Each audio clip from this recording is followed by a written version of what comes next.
الحمد لله نحمده ونستعينه ونستغفره ونعوذ بالله من شرور أنفسنا ومن سيئات أعمالنا من يهده الله فلا مضل له ومن يضلله فلا هادي له وأشهد أن لا إله إلا الله وأشهد أن محمدا عبده ورسوله يا أيها الناس اتقوا ربكم الذي خلقكم من نفس واحدة وخلق منها زوجها وبث منهما رجالا كثيرا ونساء واتقوا الله الذي تساءلون به والأرحام إن الله كان عليكم رقيبا.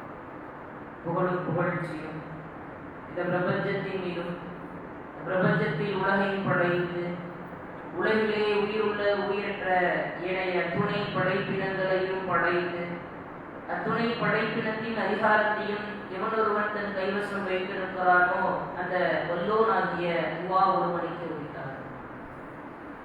எல்லாம் உள்ள அல்லாஹ்வுடைய அளப்பரிய கிருபையும் ஒற்றாத பெரும் கருணையும் சாந்தியும் சமாதானமும் பேரன்பும் என்றும் நம் உயிரின் மேலாய் மதித்து போற்றக்கூடிய இந்த அகில உலகம் முழுவதற்கும் அற்புத நேர்வழி காட்டியாக வந்திருந்த இறுதி தூதர் என்பதுமானார் நபிகள் நாயகம் ஸல்லல்லாஹு அலைஹி வஸல்லம் அவர்கள் மீது நபிகள் நாயகம் ஸல்லல்லாஹு அலைஹி வஸல்லம் அவர்கள் எவற்றையெல்லாம் மார்க்கம் என்று சொன்னார்களோ அவற்றை மாத்திரமே மார்க்கமாகவும் எவற்றையெல்லாம் வாழும் வழிமுறை என்று சொன்னார்களோ வாழ்ந்து வழிகாட்டினார்களோ வாழுமாறு அங்கீகரித்தார்களோ அதன் அடிப்படையில் தங்கள் வாழ்வை அமைத்து அதன்படியே வாழ்ந்து கொண்டிருக்கக்கூடிய முழுமையான ஆண் பெண் அனைவரின் மீது இன்னும் குறிப்பாக வல்லோ நம் மீது விதியாக்கிய ஜும்மாவை நிறைவு செய்ய அதற்கென குறித்த நேரத்தில் குழுமி இருக்கக்கூடிய நம்மவர்கள் அனைவரின் மீதும் நம்முடைய குடும்பத்தார்கள் மீதும் உண்டாவதாக என்ற பிரார்த்தனை செய்தவனாக அந்த ஜும்மாவினுடைய உரையை நாம் ஆரம்பம் செய்தோம். கணியத்திற்குரிய எல்லாம் வல்ல அல்லாஹ்வின் நல்லடியார்களே, இன்றைய தினம் இந்த ஜும்மாவினுடைய அமர்விற்கு உங்களுக்கு மத்தியில் பேசுவதற்காக நமக்கு தரப்பட்டிருக்கக்கூடிய தலைப்பு மரணம் வந்துவிட்டால் என்கிற தலைப்பு தரப்பட்டிருக்கின்றது. இந்த தலைப்பு தரப்பட்டிருப்பதற்கான அடிப்படையான நோக்கம் காரணம் என்னவென்றால் அனைத்து விதமான அல்லாஹ் தான் மனிதன் என்கிற ஒரு படைப்பை படைத்திருக்கிறார். அப்படி படைத்த அந்த மனித படைப்பினத்திலும் சரி இன்ன பிற உயிரினங்களிலும் சரி இயல்பான ஒன்றாக அல்லாஹ் மரணத்தை விதியாக்கி வைத்திருக்கின்றான். அல்லாஹ் ரப்பல் ஆலமீன் இந்த உலகத்திலே தன்னுடைய மார்க்கத்தை ஏற்று அதன் அடிப்படையில் நடக்கக்கூடிய கூட்டமாக ஒட்டுமொத்த படைப்பினங்களையும் நினைத்திருந்தாலும் படைத்திருக்கலாம். அல்லாஹ் எல்லாம் வல்ல அல்லாஹ்விற்கு தான் படைத்த படைப்பினங்களை முழுவதும் தன்னுடைய கட்டுப்பாட்டில் தன்னை வணங்கக்கூடிய தன்னை மாத்திரம் பின்பற்றக்கூடிய ஏற்றுக்கொள்ளக்கூடிய படைப்பினமாக அல்லாஹ் நினைத்திருந்தால் படைத்திருக்கலாம். அதே போன்ற ஒரு விஷயத்தை தான் இந்த மரணம் என்ற நிலையில் நம்மால் பார்க்க முடிகிறது. அல்லாஹ் யாரெல்லாம் படைக்க வேண்டும் என்று நினைத்திருக்கிறானோ உலக அழிவு நாள் வரைக்கும் இத்துணை உயிர்கள் படைக்கப்பட வேண்டும் என்கின்ற நியதி இறைவனுக்கு இருக்கும் பொழுது அல்லாஹ் அதை நினைத்திருந்தால் எல்லா மனிதர்களையும் ஒருமிக்க படைக்க செய்து ஒரே நேரத்துல எல்லா உயிர்களையும் உருவாக்கி ஒரே நேரத்தில் எல்லா உயிர்களையும் அழித்திருக்கலாம்.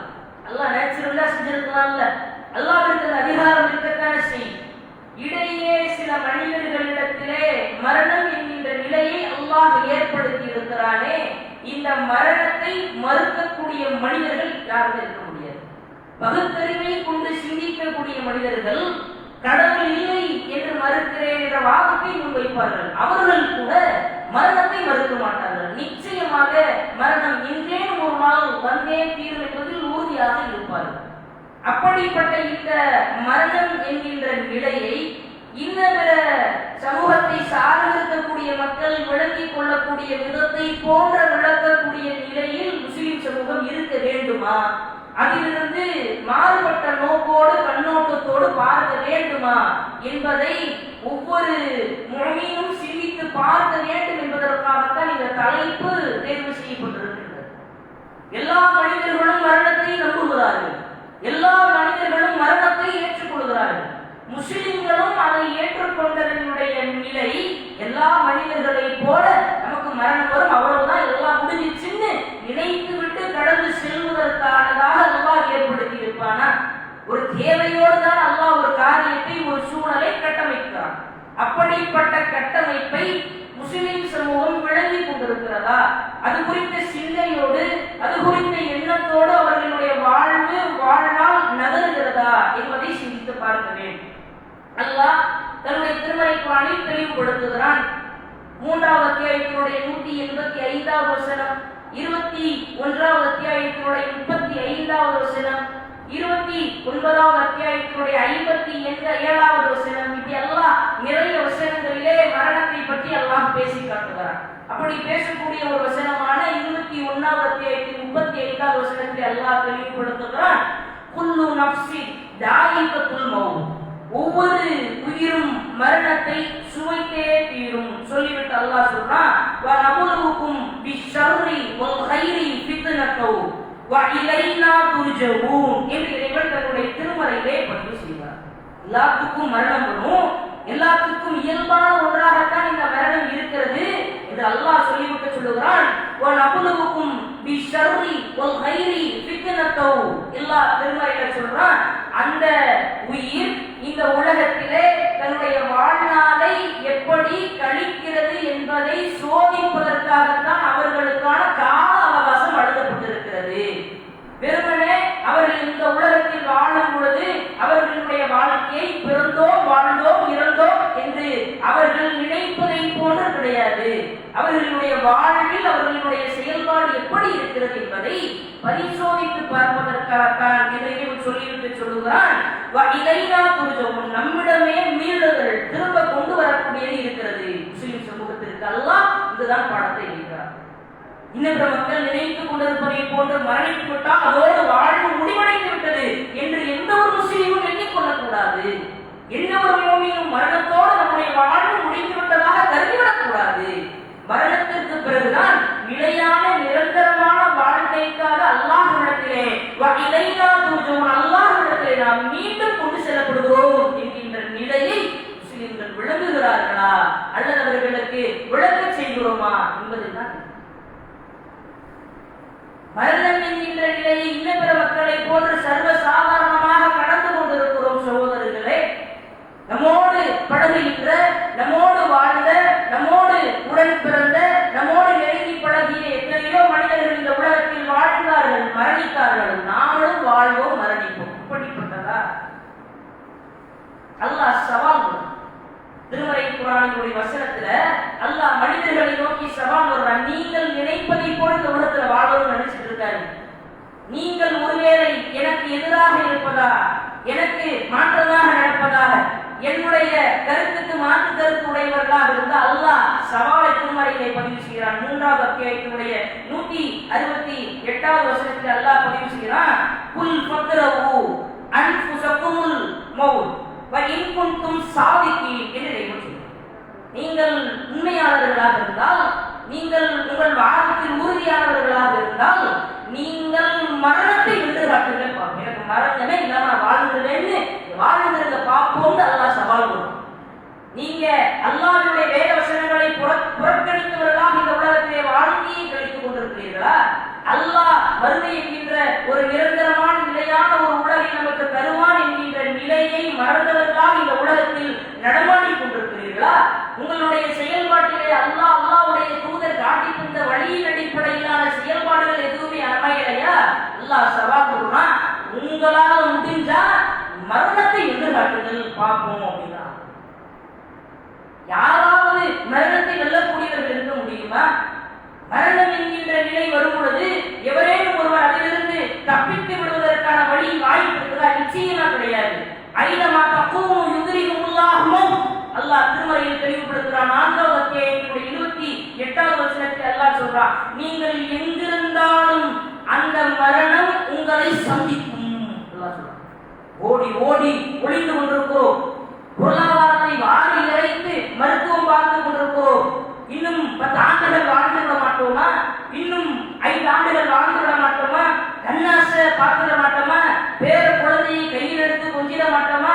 இந்த ஒரு ஆபரேஷன் பண்ணா இன்னொரு 5 வருஷம், இதை செஞ்சா இன்னொரு 10 வருஷம், உலகத்துல வாழ்ந்துடணும், நாமளும் இந்த உலகத்துல கூடுதலாக வாழ்வதற்கான ஒரு வாய்ப்பை பெற்றுவிட வேண்டும் என்பதற்கு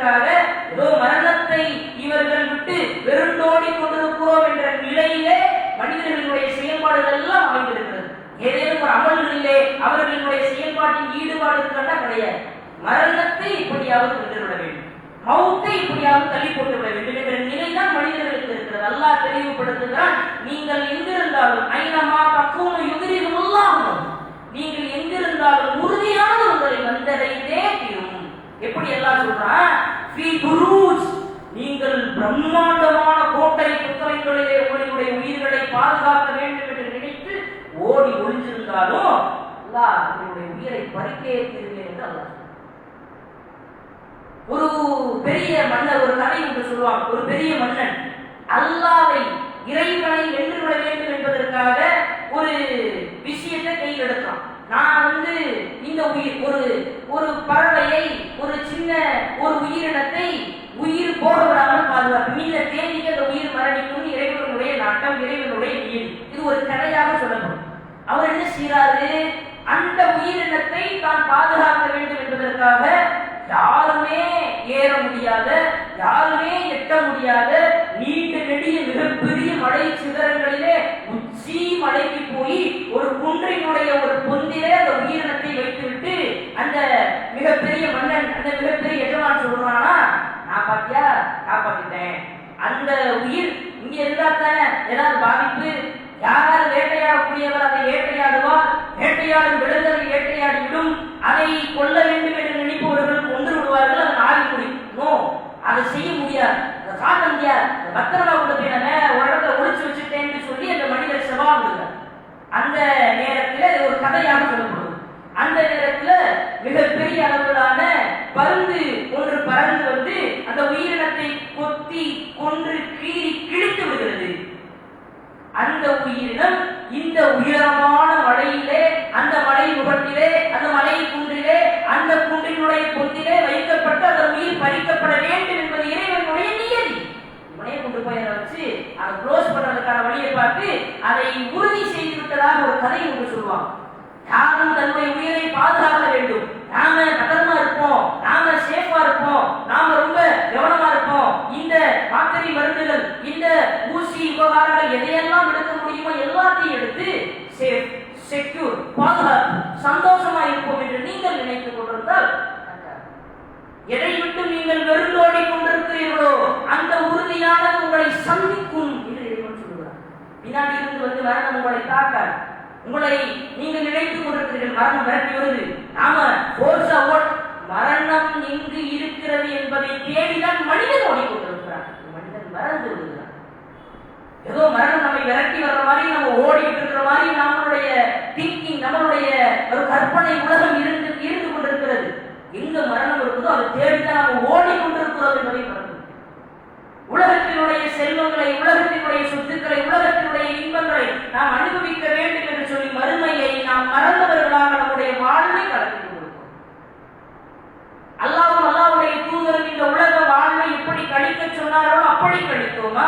மறுமையின் மீது எப்படி நம்பிக்கை வைக்க சொன்னார்களோ அப்படி நம்பிக்கை வைத்தோமா? எப்போது வேண்டுமானாலும் சந்திக்கும் என்று சொன்னார்களே அந்த மரணத்தை நினைத்தவர்களாக நம்முடைய வாழ்வை நாம் நடத்தி கொண்டிருக்கிறோமா? நடத்தி கொண்டிருக்கிறோமானா நிச்சயமாக கிடையாது. அல்லாஹ் சொல்றான், நீங்கள் உலக வாழ்க்கையே சிறந்தது என்று அதை தேர்வு செய்து கொண்டிருக்கிறீர்கள். நிச்சயமாக கிடையாது. மறுமையோடு ஒப்பிட்டு பார்க்கும் பொழுது இந்த உலகம் என்பது தூசு, அற்பம், லேசு என்று மறுமைதான் நிலையானது, மறுமைதான் நிரந்தரமானது என்று இறைவன் சொல்லுகிறான். இந்த உலக வாழ்வு நமக்கு ஏற்படுத்தப்பட்டதனுடைய நோக்கத்தை பற்றி இறைவன் திருமறைகள் சொல்லும்போது ஒரு இடத்திலே சொல்லுகிறான். அல்லாஹ் மிக தெளிவாக அந்த வசனத்திலே பதிவு செய்கிறான். அல்லது ஹலக்கல் நோக்கல் ஹயாத்தல் எவ்வளவுக்கும் ஐயக்கும் அகசவாமலா, உங்களிடத்திலே வாழ்வும் மரணமும் ஏற்படுத்தப்பட்டிருக்கிறதே, உங்களிடத்தில் ஏற்படுத்தப்பட்டிருக்கக்கூடிய வாழ்வு, உங்களிடத்திலே நிகழ்ந்தேறக்கூடிய மரணம் அத்துணை எதற்காக ஏற்படுத்தப்பட்டிருக்கிறது என்றால் அகசவாமலா, உங்களிடத்திலே அழகிய செயலுடையவர் யார் என்பதை சோதித்து பார்ப்பதற்காக. மறுமை நாளிலே அல்லாஹ் தட்டி எழுப்பும் பொழுதுதான் கேள்வி கேட்பான் என்று நினைத்து கடந்து கொண்டிருக்கக்கூடிய முஸ்லிம் சமூகம் மரணம் வந்துவிட்டால் யாருக்கும் அவர்களுடைய மரண தேதியை உறுதியாக சொல்ல இயலுமா? நேற்றைய முன்தினம் நம்மோடு இருந்தவர் நேற்று இல்லை, நேற்று நம்மோடு இருந்தவர் இன்று இல்லை. நம்முடைய கூட இருக்கக்கூடிய சகோதரர்களுடைய மரணங்கள் நம் கண் முன்னால் நிகழ்ந்தேறும் பொழுது இந்த வசனம் நம் கண் முன்னால் வந்து நிற்க வேண்டும். சகோதரர்கள், வாழும் மரணமும் உங்களிடத்திலே ஏற்படுத்தப்பட்டிருக்கிறது. அவர் மரணித்து விட்டார். அவர்களுடைய வாழ்வு நமக்கு படிப்பினை. அவர் இப்படியெல்லாம் வாழ்ந்தாரோ, இப்படியெல்லாம் நற்காரியங்களை செய்தாரோ, அது எல்லாம் நமக்கு படிப்பினை. மரணத்தில் என்ன படிப்பினை?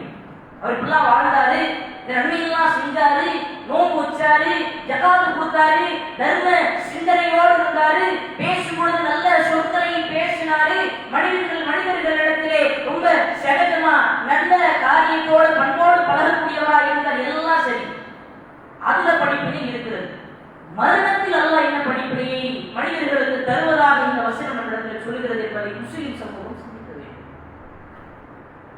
நேற்று நம்மோடு இருந்தவர் இன்று நம்மோடு இல்லை. அவர் நினைத்தாலும் அவர் 2 ரக்காத்தை தொழுவதற்கான வாய்ப்பு அவருக்கு இல்லை. அவர் நினைத்தாலும் அவர் பையிலிருந்து 10 ரூபாய் தர்மம் செய்வதற்கான வாய்ப்பு அவருக்கு இல்லை. அவர் நினைத்தாலும் சுப்ஹானல்லாஹ், அல்லாஹு அக்பர், அல்ஹம்துலில்லாஹ் என்று திக்ர் செய்வதற்கான வாய்ப்பு அவருக்கு இல்லை. ஆனால் நமக்கு அந்த மனிதரை விட ஒரு நாளோ, ஒரு வாரமோ, 10 நாளோ, 10 ஆண்டுகளோ, ஒரு நிமிடமோ, ஒரு வினாடியோ அல்லாஹ் கூடுதலாக வாழ்வதற்கு வாய்ப்பளித்திருக்கிறான் என்று சொன்னால், வாய்ப்பை பயன்படுத்தி நம்முடைய நல்லறங்களை வெளிப்படுத்துகிறோமா என்பதை சோதிப்பதற்காகத்தான் அப்படிப்பட்ட வசனத்தை அல்லாஹ் முஸ்லிம் சமூகத்திற்கு படிப்படியாக ஆக்கி வைத்திருக்கிறார். எப்போது மரணம் வந்தாலும் எதிர்கொள்ளக்கூடிய தயார் நிலையில் நாம் இருக்கிறோமா? குவைப் ரலியல்லாஹு அவர்களுடைய வரலாறுகளை எத்தனையோ உரைகளில் கேட்டிருப்போம்.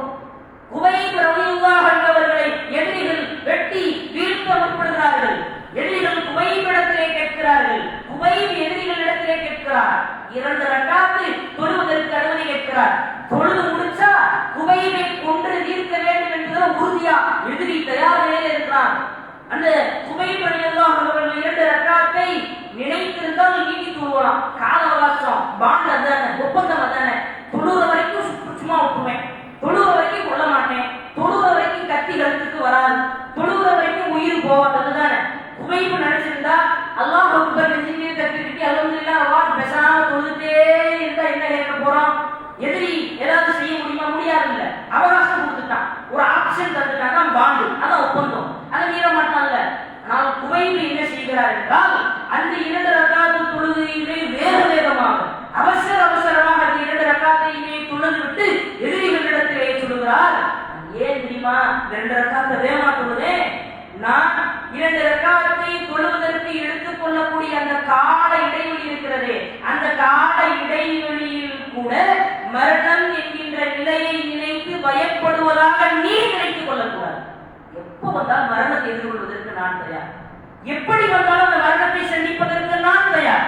நான் சேமித்திருந்த அருட்செல்வங்கள், நாம் சேமித்திருந்த அத்துணை விதமான அமல்களும் எனக்கு மறுமையிலே மகத்தான வெற்றியை தருவதற்கு தயாராக இருக்கிறது. அது ரெடியா இருக்கிறேன். எப்ப வேணாலும் என்னை கொள்ளு, என்னுடைய உயிர் இந்த உடலை விட்டு பிரிந்து நான் மறுமையிலே சுவனத்தை அடைவதற்காக இந்த தொழுகையினுடைய நேரம்தான் தாமதமாக இருக்கும் என்றால் தொழுகையை நான் சுருக்கி தொடக்கூட தயார் என்று சொல்லி குவைப் ரலியல்லாஹு இருந்த வரலாறை பார்க்கிறோமே. நம்ம எத்தனை சகோதரர்கள் நம்மிடத்திலே இருக்கக்கூடிய கடன்களை நிவர்த்தி செய்தவர்களாக, இன்னும் பிற சகோதரர்களிடத்திலே பிணக்கு கொண்ட நிலையிலே பிணக்கை முடித்துக் கொண்டவர்களாக நம்முடைய வாழ்க்கையை கழித்துக் கொண்டிருக்கிறோம். யோசி, ஒருத்தர் இன்னொருத்தருக்கு செய்த தவறு, ஒருத்தர் இன்னொருக்கு செய்த பாவத்தை இன்னொருத்தர் மன்னிக்கவில்லை என்றால், நான் இன்னொருவருக்கு இழைத்த அநீதியை இன்னொருவர் எனக்கு மன்னிக்கவில்லை என்றால் இறைவன் மன்னிக்க மாட்டான். நான் இன்னொருவருக்கு செய்த பாவத்தை இன்னொருவர் எனக்கு மன்னிக்கவில்லை என்றால் இறைவன் என்னை மன்னிக்க மாட்டான். நான் தெரிந்தோ தெரியாமலோ, அறிந்தோ அறியாமலோ எத்தனையோ சகோதரர்களை சொற்களாலும் செயல்களாலும் நாம் மிகப்பெரிய அளவிலான பாதிப்பிற்குள்ளாகக்கூடிய நிலையில கை கொண்டிருக்கிறோமே. இன்றைக்காவது ஒரு நாள் அவரிடத்தில் அல்லாஹ்விற்காக மனம் பொறுத்துக் கொள்ளுங்கள். நான் அறியாமல் இந்த காரியத்தை செய்து தெரிஞ்சிருந்தாலும் கூட, நம்ம மேலதான் தப்பு தெரிஞ்சிருந்தாலும் கூட வரட்ட கௌரவம், நாம இப்படி மன்னிப்பு இருக்கிறது, நாம இப்படி பேசுறது, முடிஞ்சா அவர் வந்து பேசுறது, வேணும்னா அவர் வந்து பேசுறது. அவர் சலாம் சொன்னாங்கன்னா நான் பதில் சலாம் சொல்றேன்,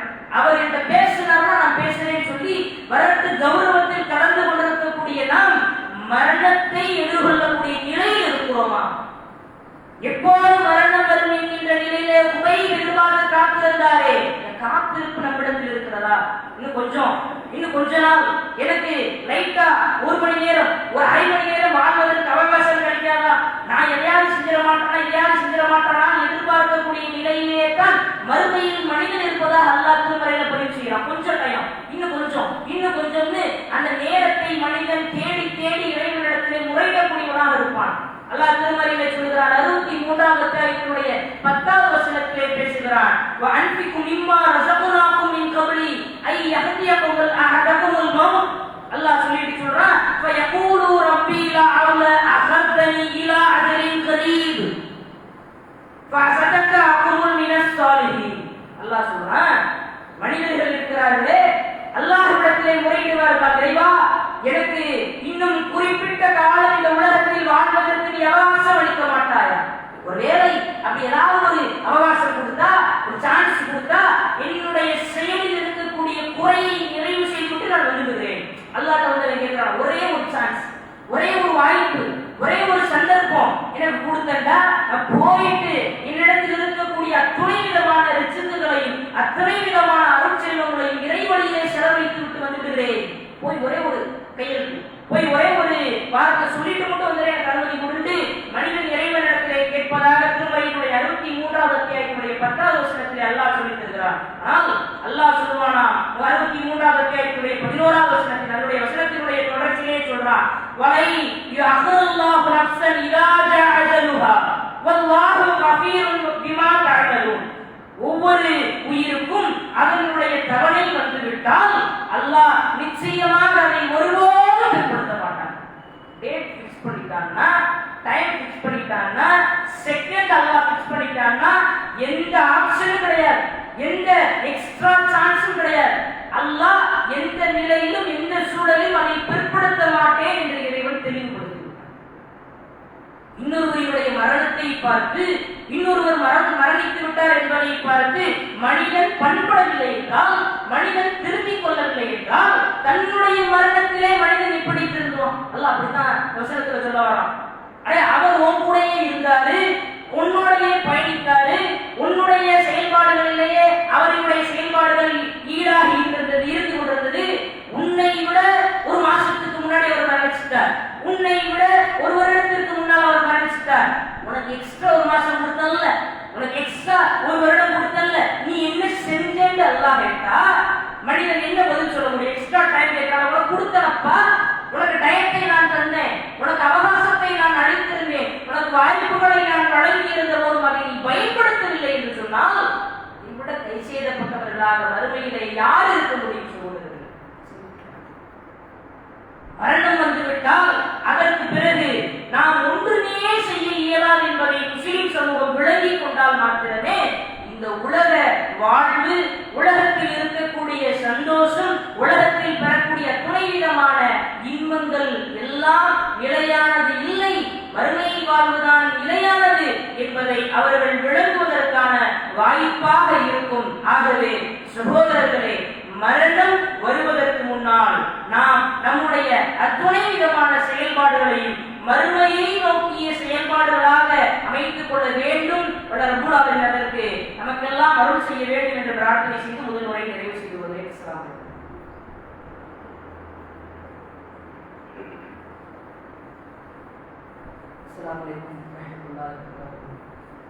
கணியத்திற்குரிய எல்லா உள்ள அல்லாஹ்வின் நல்லடியார்களே, முதலாவது உரையிலே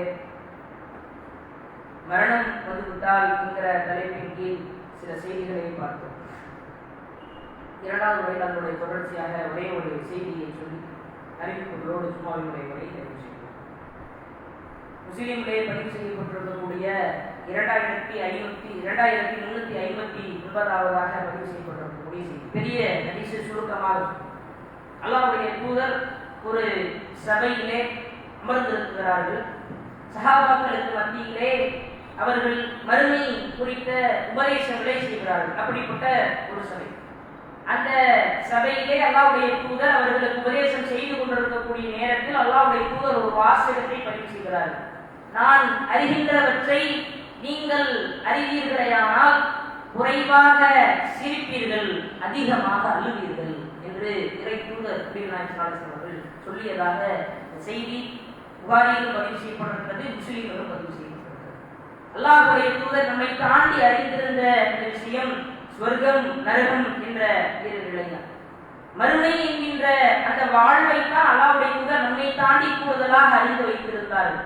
நான் அறிகின்றவற்றை நீங்கள் அறிவீர்களேயானால் குறைவாக சிந்திப்பீர்கள், அதிகமாக அழுவீர்கள் என்று அல்லாஹ்வுடைய தூதர் எச்சரிக்கை செய்திருக்கிறார்களே, அது மறுமையினுடைய வேதனையை தான் அல்லாஹ்வுடைய தூதர் நமக்கு சுட்டி செல்கிறார்கள் என்பது மிக தெளிவாக நமக்கு புலப்படுகிறது. அப்படிப்பட்ட அந்த மறுமையை அஞ்சியவர்களாக, உலகத்திலே வீணான விளையாட்டான உலகத்தில் வரக்கூடிய அற்ப இன்பங்களை புறக்கணித்தவர்களாக, மறுமையை நினைத்து நம்முடைய பாவங்களை இறைவனிடத்தில் முறையிட்டு மன்னிப்பு கேட்டு அதிகமாக பாவ மன்னிப்பு கோரக்கூடியவர்களாக, கண்ணீர் சிந்தக்கூடிய முனிவர்களாக நாம் இருக்க வேண்டும் என்கின்ற செய்தியை சொல்லி 2 அறிவிப்புகளோடு இந்த ஜும்மாவுரை நாம் நிறைவு செய்வோம். இன்ஷா அல்லாஹ் நாளைய தினம் ஏர்வாடி கிளையின் சார்பாக, நம்முடைய மாவட்டத்திற்கு அருகில் இருக்கக்கூடிய ஏர்வாடி கிளையின் சார்பாக இணை வைப்பிற்கு எதிரான மாபெரும் பொதுக்கூட்டம் ஏற்பாடு செய்யப்பட்டிருக்கிறது. கடுமையான எதிர்ப்புகளுக்கு மத்தியில இந்த பொதுக்கூட்டம் ஏற்பாடு செய்யப்பட்டிருக்கிறது. அனுமதி வழங்குவதிலிருந்து அந்த பொதுக்கூட்டம் ஏற்பாடு செய்வது வரைக்கும் அத்தனை விதமான எதிர்ப்புகளை மீறி அந்த பொதுக்கூட்டம் நடக்க இருக்கிறது. இன்ஷா அல்லாஹ் இறைவனுடைய நாட்டத்தால் அல்லாஹ்வுடைய தூதர், அதற்கு முன் சென்ற எத்தனையோ பல தூதர்கள் எந்த விஷயத்தை வேறறுக்க வேண்டும் என்று நினைத்தார்களோ, எதை அழித்துளிக்க வேண்டும் என்று நினைத்தார்களோ, எதை மகத்தான அநீதி என்று சொன்னார்களோ, அப்படிப்பட்ட அந்த இணை வைப்பிற்கு எதிரான பிரச்சாரம் நடக்கக்கூடிய அந்த பொதுக்கூட்டத்திலே கலந்து கொள்ளக்கூடிய சகோதரர்களுடைய அந்த கூட்டம், அந்த எண்ணிக்கை, செய்து கொண்டிருக்கக்கூடிய அந்த குற்றச் செயல்களை, தவறான காரியங்களை, மார்க்கத்திற்கு மாற்றமான காரியங்களை செய்து கொண்டிருக்கக்கூடிய மக்களுக்கு நாம் செய்வது தவறான காரியம்தான் என்பதை உணர்த்துவதற்கான ஒரு வாய்ப்பாக இருக்கும். அப்படிப்பட்ட அந்த உணர்த்தும் வாய்ப்பை நாம் அவர்களுக்கு ஏற்படுத்துவதற்கு அல்லாஹ் நமக்கு ஒரு வாய்ப்பு அளித்திருக்கிறான். அந்த பொதுக்கூட்டத்திலே பெரும் திரளாக நம்முடைய பகுதியிலிருந்தும் அதிகமான மக்கள் கலந்து கொள்ள வேண்டும் என்பதை முதல் அறிவிப்பாக செய்து கொள்கிறோம். இன்ஷா அல்லாஹ் நாளை மறுநாள் நம்முடைய கிளையின் சார்பாக, குளச்சல் கிளையின் சார்பாக பெண்களுக்கான தர்பியா நிகழ்வும் ஏற்பாடு செய்திருக்கிறார்கள். கலந்து கொண்டிருக்கக்கூடிய பெண்கள், நிகழ்விலே கலந்து கொண்டிருக்கக்கூடிய ஆண்கள், அவர்கள் வீட்டில் இருக்கக்கூடிய பெண்களை அவசியம் கலந்து கொள்ள செய்யுங்கள். நிச்சயமாக அல்லாஹ் நமக்கு கிடைத்திருக்கக்கூடிய நேர்வழியை நம்முடைய உடலிலே உயிர் இருக்கும் வரை நிச்சயமாக அல்லாஹ் நடைமுறைக்கு கொண்டு வருவதற்கு அல்லாஹ் போதுமானவன் என்பதை சொல்லி இந்த ஜும்மாவினுடைய உரை நாம் நிறைவு செய்து கொள்வோம். அஸ்ஸலாமு அலைக்கும்.